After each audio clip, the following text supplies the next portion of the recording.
আমি বাজার থেকে ভেটকি মাছ এরকম ফিলে করে কেটে নিয়ে তারপরে বাড়িতে এনে ভালো করে ধুয়ে তার মধ্যে পরিমাণ মতো ভিনিগার মাখিয়ে 1 ঘন্টার পর আমি এই মাছের উপর পরিমাণ মতো কর্নফ্লাওয়ার, নুন, একটা ডিম দিয়ে ভালো করে আমি ম্যারিনেট করে নিলাম। তারপরে তেল গরম করলাম, আপনারা যে কোনো তেল দিতে পারেন। তারপরে মাছের ফিলেগুলো ভালো করে ভেজে নিলাম। তারপর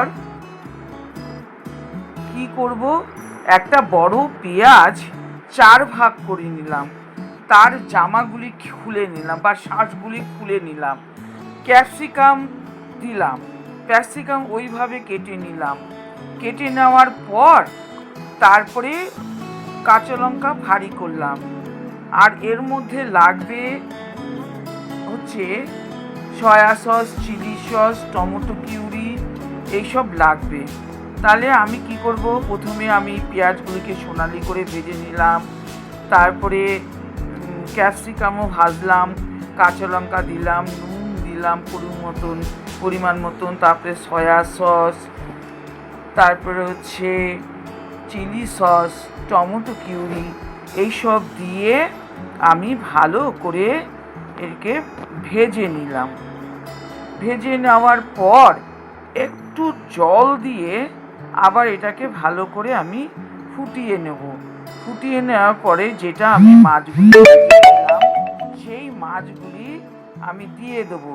দিয়ে দেওয়ার পরে তারপরে কিছুক্ষণ পরে আমি এইভাবে শুকনো শুকনো করে নেব।